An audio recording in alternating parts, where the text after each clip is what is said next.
So I'm Ash Patel, Director of Business Transformation, probably the coolest job title I've had. It's a bit fancy. In short, I'm responsible for Cobweb and the solutions that Cobweb provide. For those that aren't familiar with Cobweb, just a little bit about ourselves before I kick off. We are a cloud solutions provider, as well as a solutions provider in the traditional sense. We have multiple data centers, all UK-based, primarily in London. 24/7 support, 365 days a year. That's not personally, I cannot stand working on a weekend. But we have a network operations center based in the UK, and we offer out support to all of our customers, of which we have 200,000 plus users, 6,000 plus customers, and that's a mix of both our direct business as well as partners that work with us and offer out their value add wrap and then sell out to, in turn, their customer base. This is across a mix of verticals, but primarily we have a large legal and accounting base as well. So I'll give you some of the examples in and around those particular sectors and verticals. We've been running for 15 years. It's actually a bit longer than 15 years, but we've amalgamated a number of companies throughout that time. It may not seem like a long time, but in the world of cloud, it's pretty ancient, very, very ancient. Most of our growth has been in the recent times, and most of that reasoning I'll go into, but essentially the accelerated growth, and if you've walked around here, I've walked around here, you've probably seen the difference between this show in its past versus this show this year, and the focus around cloud and cloud and cloud and cloud, and the fashionable term that seems to be in place these days, and that's probably the driver for that acceleration. We are ranked number 1 in the EU for Exchange. For those that don't know really what Exchange means, in short, it's email. We provide hosted email for all of the customers that we have today, alongside a whole bunch of other services, but we're ranked number 1 for that service. So the world is changing.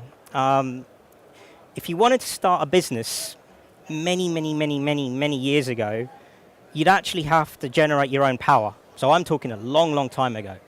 And if we think about the revolution, the industrial revolution, manufacturing coming in, mass production then coming in, and so on and so forth, actually thinking about how you produce your own electricity to run your business is kind of really forgotten about today. But that's really the same principles that apply to where we're at in terms of the technology that we're seeing today. So you build your own mill, usually your business will be sat alongside a stream or a river, you generate your own electricity of some kind. You then got to think about the distribution of that electricity, the management, the running, the cost factors, so it's pretty expensive. And then came along the idea that we'd actually build power stations and power would be mass produced and production plants were created. Then we had the national grid, and then if you wanted to start a business, you actually didn't need to worry about building your own power station. So it became a lot more cost effective, and that's really where we start to see industrial revolution sort of kicking in and everyone having access to that power and doing whatever you need to do for your business. The internet is pretty much the same concept, and that's what we're seeing today with regards to hosted and cloud services. The internet is essentially our national grid, so the delivery of that, and our data centers are our power stations. And understanding the accelerators for that revolution is very difficult these days because of the exponential growth that we're talking about.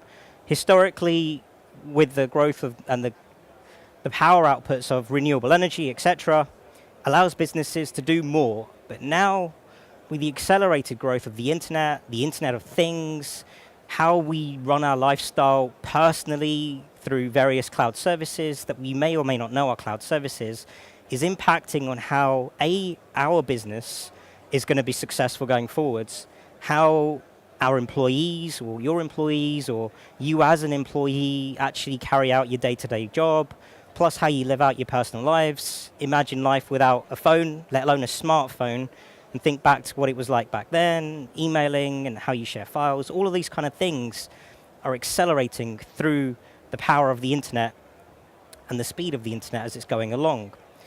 That change is sort of driving how we transform our businesses, and it's also helping us to understand that we can do more, and we can do more a lot quicker. A couple of examples. that we have today in our regular lives, personal lives, Spotify, or if you're on EE, things like Deezer, when EE actually works. You've got things like iTunes, so on and so forth, where you're out accessing the information as opposed to having to get it yourselves from CDs, records, whatever. It takes your fancy historically, but you're now not buying the actual assets, you're actually accessing the assets. Similar approach back to the power piece. You're not building and buying your own power, you're now just accessing the power on a utility consumption, and the same philosophy is applying to all services today. Uber, hands up if you've heard of Uber. Use Uber, it's great, isn't it? You can just access a taxi whenever you need, wherever you are, as long as the service is available, and you can choose what kind of taxi you want depending on your budgets, etc., how lavish you wish to run your lifestyle. And as of last week, you can now actually Uber a helicopter, right, for the Cannes Film Festival. If you can afford it. 160 euros a pop, if you want. It's not too bad. It's probably the cheaper way of renting a helicopter. But the idea around Uber and how Uber have built their business up alongside Spotify, both through legal means and not, in Spotify's case at the beginning of their lifespan, but now in the legal means, because of the changes in legalization, the consumption, governance, compliance, all of that. And even Uber's going through that barrier of London taxis. If you live in London, around Uber and London taxis kind of going head to head. The traditional mechanism of getting a taxi versus Uber, and essentially the concept's the same, but it's the power of the internet that's driving Uber and Uber's success versus the sort of downscaling of London taxis because of the cost inhibitors. Their overheads are higher, their fuel costs, their licensing, the taxis themselves, the insurance, whereas Uber is running on such a low overhead in a cost-efficient manner through the power of the internet that they're able to run a cheaper service, and that's why we, and certainly me, being very, very cheap, like to use Uber. And it's also there and efficient, and you're just accessible wherever you want. So it meets my needs. From a business perspective, Uber is actually growing within the business space a lot more. In fact, they're growing so quickly, they can't handle their own growth.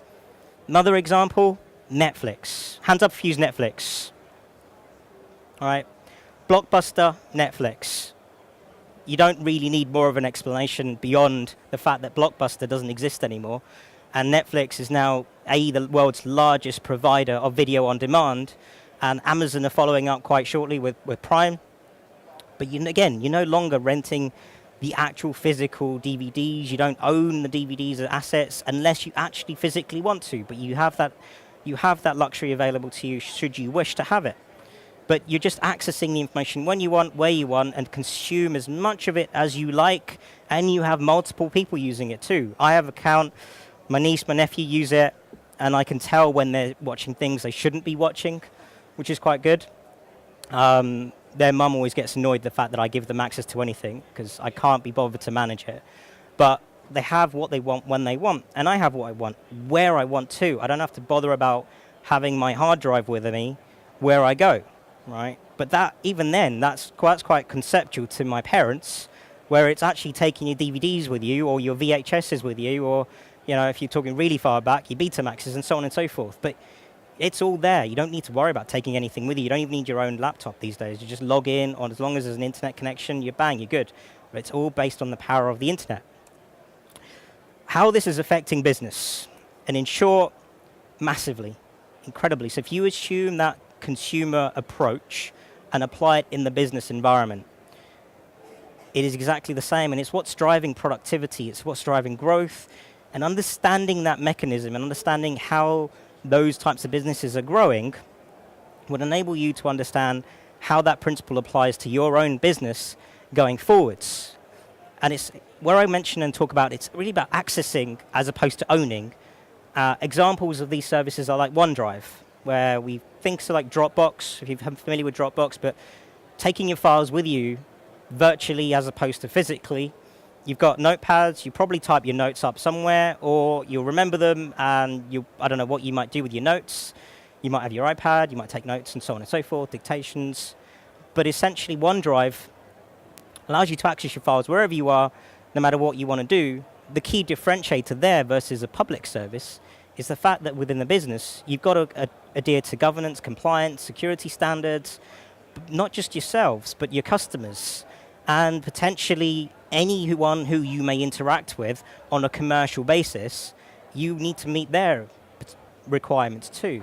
So services specifically designed for business is where the key differentiators lie, but the principles remain the same. So accessing your data where you want, how you want, wherever you are, but it's all in a secured fashion specifically designed for businesses.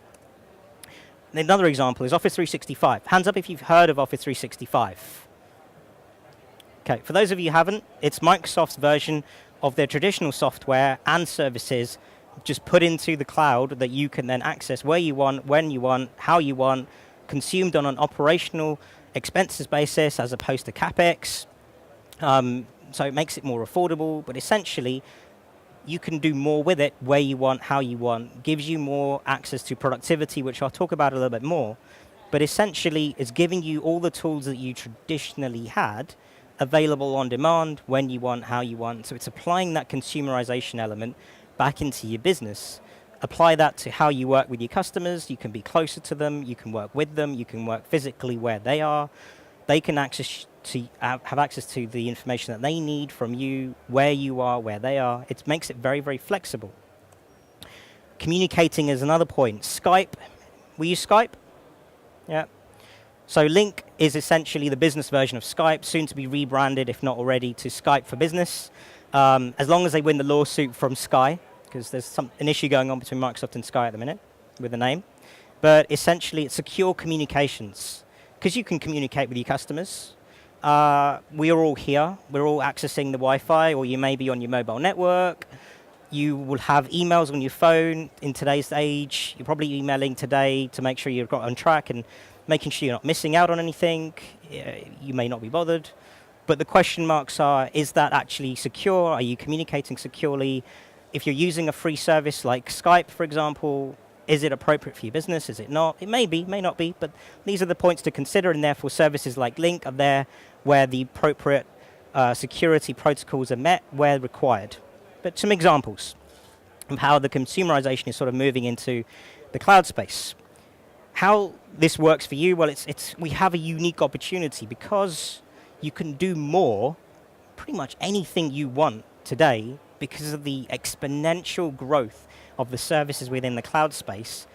You have an idea, you can go to market with your idea incredibly quickly. I can assure you that most of the organizations that you're seeing today probably haven't been around very long. And if they have, the products that they're offering out, the services they're offering, certainly haven't been out very long.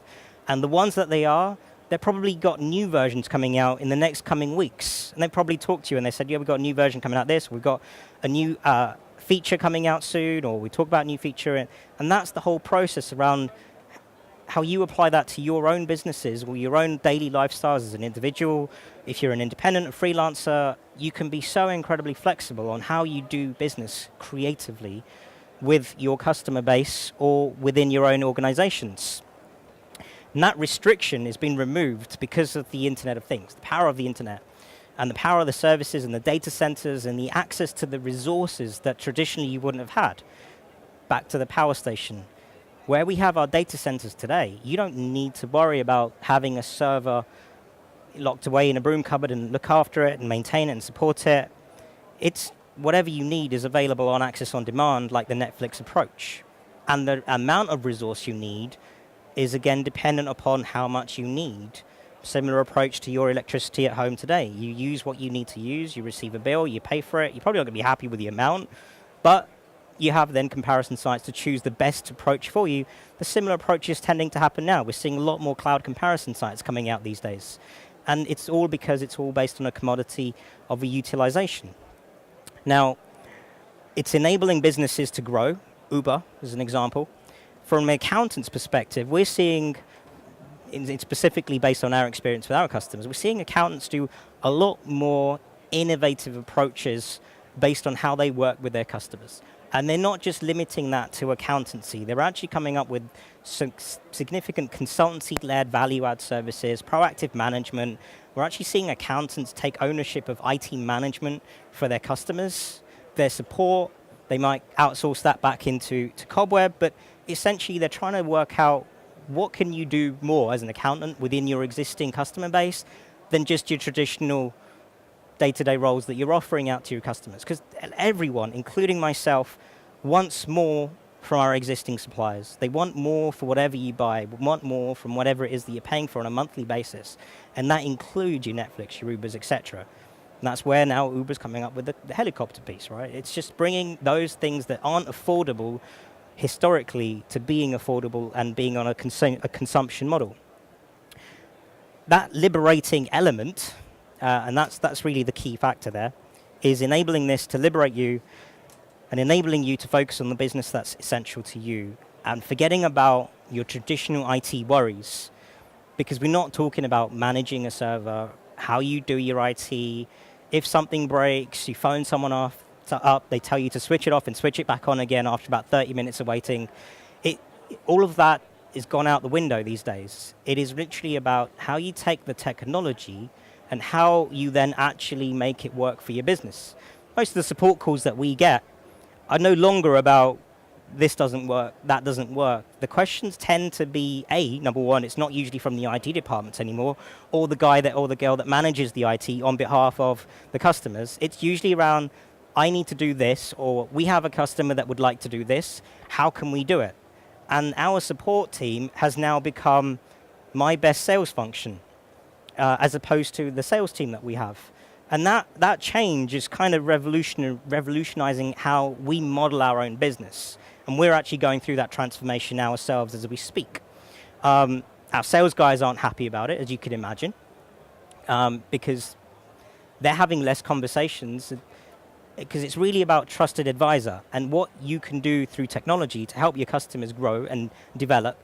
And that's really where we're now seeing, instead of being a traditional hoster of services like email, we're transforming our own businesses to actually providing solutions that enable yourselves to then in turn talk to customers, understand what they need, and then we help put that together. But it's not restricted to that. That's really about what your ideas are, and you also have the tools to do that too. It's really about what your core business value is and understanding what that core value it needs, what like to be going forwards, and the technology to enable that to occur, or the technology to be the route to actually execute that. What does that actually mean in terms of the liberating technology? So this is just our view. Of course, you can make your own view, but essentially freeing you up to do what you need to do and how you want to do it, and focusing what you're good at, and potentially opening up to markets that you don't traditionally access, or to services you don't traditionally offer, but you could, because you now have the scale factor to do so. You can integrate your business solutions, and you can allow people to work more independently. We're seeing a lot of businesses lose office space because they're gaining more office space indirectly through home working, remote working. We actually have less desks per head than we have per heads, on the basis that we know that our employees are more productive when they're not actually in the office and they're actually with our customers, talking to them about what they want. They work from our customer sites. We have 2 offices. The second office on a Thursday specifically, don't know why, but everyone likes to work in London on a Thursday. The other office is in Southampton or Fareham. But we actually have more non-Cobweb employees in our office on a Thursday than we have Cobweb employees, because we also invite our partners to come and work on the same basis that we offer our customers. Our partners are coming in and helping us to build our business through the technology. That's how we view the technology as being liberating, that we can then free up ourselves to be more creative and think outside the box. And that's really the kind of the core message that I want to deliver in terms of that liberating technology. Another view, integrating business solutions, increasing the speed of business, lowering operating costs, enhancing services, customers, and partners. Just on that factor alone. So a business solution is the perceived answer to a real problem. And this is the piece around historically where you see IT and the traditional sense of how you view IT versus really now it's talking about, forget IT, it's really about your business solution. What does that business solution look like? What does it need to look like? What is it? You don't actually need the cloud. It's, you want to access your data where you want, how you want, when you want. It's just the cloud is the enabler to do that. It might not be through the cloud. You may just have your own data center if your pockets are really deep, perhaps, or you build your own. You could have your own little mini one. It doesn't matter. But the concept applies. It's the solution. The solution of being able to access what you want when you want. The cloud is just the fancy term to describe it. You don't need Office 365. That's the technology. What's key is being able to work flexibly, more productive. That's really what you need. How you do it is the big question mark. And there are multiple options available to do that. Same with Link. You don't necessarily need Link, but you do need to communicate securely. And again, that's the factor. So that's the mindset. It's throw the technology out the window. It's how you actually, what it is that you need to do, and then apply the technology that's available in the market today to enable you to do that based on your requirements. So cloud services, why would businesses want to use them as opposed to your traditional IT based on the business solution that you want? So you do have access to your data all the time. Software is always up to date. It's always available. I say always available. It's available as long as you have internet, basically. And at points when you don't have the internet, it is still available to a degree. And then when your internet is back up, it'll all do the sync thing. Right? Same with your phones, and send a text message. When you get its mobile signal, then it goes, and so on and so forth. Cloud services, so the reasons why not. Mostly, it's actually because people don't understand cloud, or they have their perception of the cloud, and that lack of understanding is the barrier to not choosing it. If you don't really understand the benefits for you, then is it the right approach? Maybe you need to understand the benefits, do a bit more research, understand it to a little bit more degrees, and then you can make that decision for yourselves. Therefore, you don't have an understanding of what the advantages are. So why would you do it? If you know, where there's mystery, there may be confusion. It becomes the barrier. If you don't understand something, you don't tend to do it. It's not safe. There's a big, huge thing at the market in the perception that it's not safe. Give you an example. Very large pharmaceutical company that I used to work with, and they wanted to move everything to the cloud. If you think about a pharmaceutical company, I'm talking one of the top 3 here in the globe. They want to be scale. They're trying to compete with the other 2 primarily. Lots of profit for them. They make shitloads of money, quite frankly. But when we went to see them, their servers were under a staircase, right? It was shocking, right? You think of a pharmaceutical company, they've got research data, they've got all sorts of information that's secure, vital to them, their IP, and their server was under a staircase, but they didn't move to the cloud because they thought it wasn't secure, right? Recently, there was a fire in Holborn. A lot of legal firms currently, A, have lost a lot of business, and B, all of their environment, their IT, their technology, based in their offices, gone. So around the security piece, the reality is actually cloud is a lot safer as long as it's the right cloud and it's configured and designed in the right manner, based against your needs, your governance, your compliance, and your customers' governance, compliance, and needs. So it's a bit of a myth, but as long as it's managed appropriately, it's actually the most secure way of running an infrastructure and running your business. So what's important for accountants and finance directors with regards to cloud? The advantages of cloud. It's pay-per-use, utilization model, so it's aligned to your scale and aligned to your agile business, giving you an agile business. If your peaks and troughs throughout the year occur at certain times of the year, then your infrastructure, your IT, your technology, your solutions should mirror that too. OpEx and CapEx. I certainly don't need to tell you the benefits of OpEx versus CapEx in today's market, and certainly for businesses in terms of managing their cash flow. Don't have to look after it. Don't have to maintain it. That's the job of the cloud solution providers. However, that said, support to loose term. You can support any element of your solutions should you wish, or you don't have to support any of it. It's really up to yourselves. When I talk about support here, I talk about it in the technical manner. Always available, which we covered, and safe, depending upon your provider, understanding the due diligence that you've done to make sure that your data is looked after in an appropriate manner, and should be supported and stored 24/7, replicated, multi-geo, meaning that should we have another Holborn, you have access to your information where you need and how you need it, and that should be one of the key benefits. So your business shouldn't be affected. And scaling it, being agile against your requirements.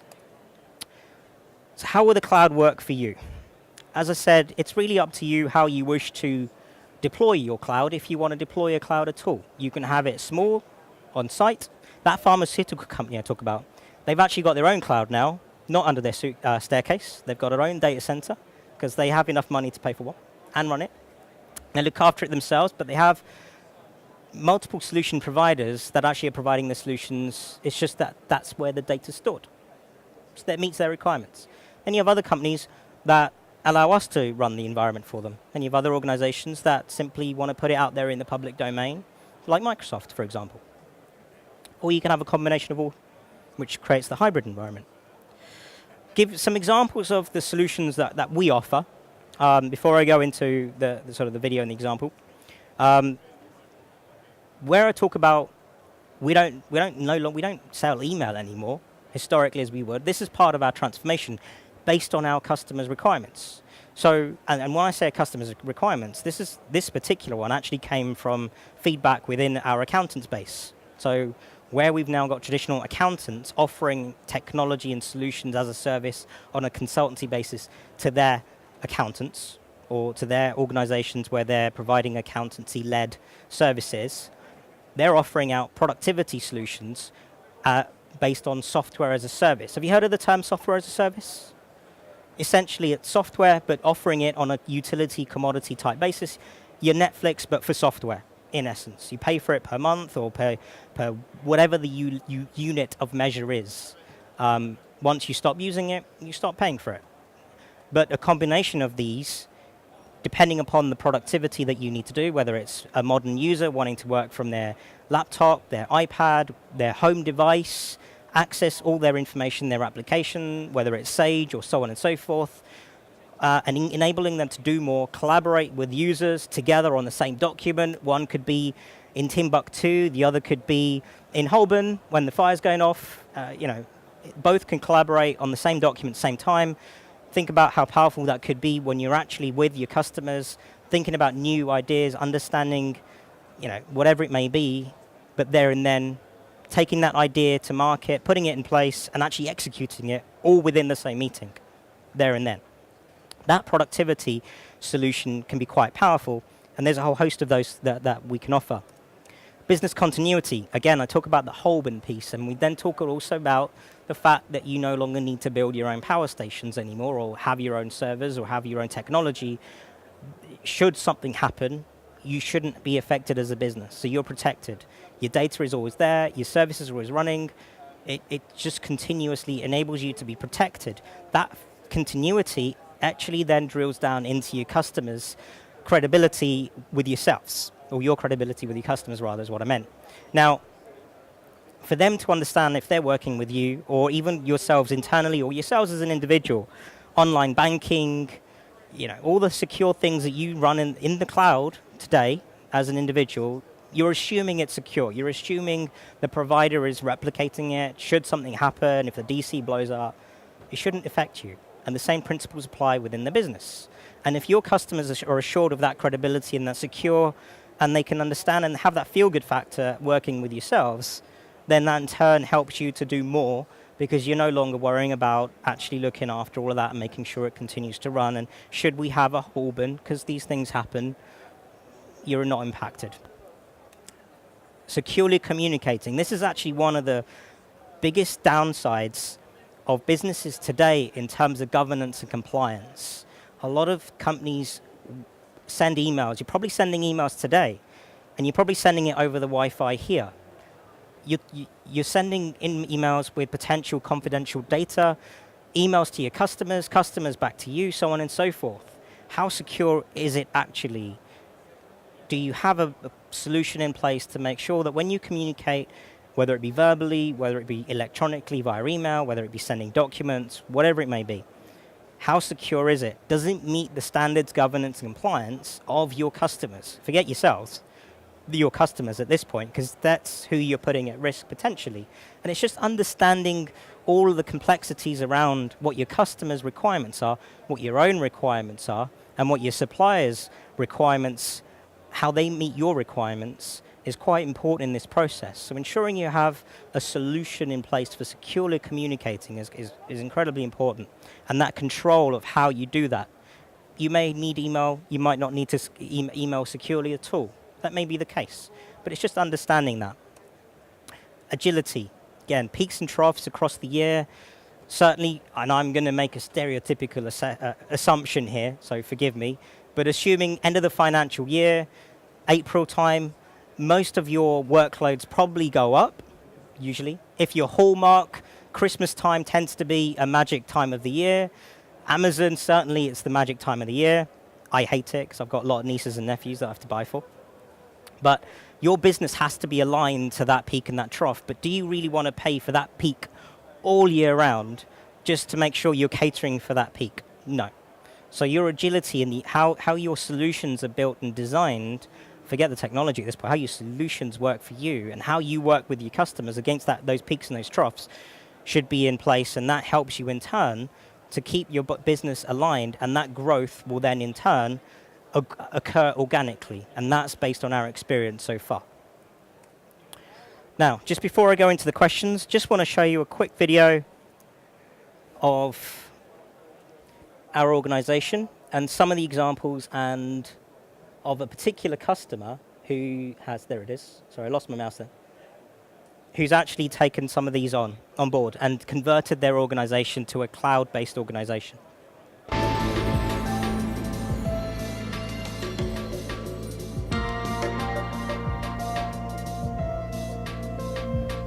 Can we put the sound up?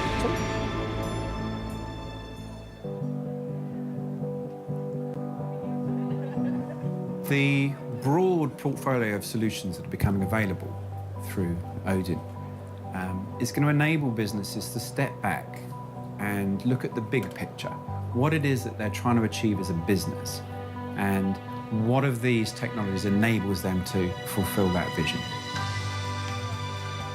The Odin panel, with its API integration and service integration into other clouds, particularly Office 365 that's just been enabled with CSP, enables Cobweb to create hybrid and collections of services that are aggregate maybe 2-3 clouds into a solution for the small business. That's a very powerful and effective way of gaining a proper solution, a complete solution for those businesses. Sirius and Cobweb have been working together to help launch secure messaging in the UK and throughout Europe. We identified them as a great fit for a strategic partnership because they're the largest hosting provider in the UK, and they have a great deep knowledge of cloud services from Hosted Exchange to Office 365 and beyond. We decided to partner with Odin because we felt that building a APS2 package with our technology would give us the greatest access possible to service providers, telcos, and other distribution partners worldwide. The development and execution was swift, and it's really given us a leg up on the competition and allowed us to build a solution that partners can bundle with other cloud services. CBA is a global strategy boutique. We advise global companies on C-level topics. We've been with Cobweb now for the last 3 years. It stemmed from us looking to move away from our physical hardware into a cloud-based platform. We looked across lots of different providers and set on Cobweb because it looked like it was really going to offer us the most security. Cloud computing is important for our success because it offers us the flexibility to work internationally and be confident that our services will always be up. And that's, in the past, we would often suffer with hardware problems that would take, days to fix, whereas now it never goes down. It's a total game changer for us. Where we're going into the future, I think it looks like we're going to be trying out the advanced email encryption. And again, that's really for us to be confident that we can communicate with between ourselves and equally to our clients in a secure fashion. Odin is the, if you like, the gears that enable and drive the automation for Cobweb and the customer, enabling self-service and fast delivery of changes in the service. Cloud services are changing the world because they're giving access to an exciting range of new applications and services to almost any business. And the potential for growth for these businesses now, for them to be able to concentrate on their core differentials instead of just spending their time doing the same stuff everybody else does, enables the people who take advantage of this to be able to grow at rates beyond their imaginings.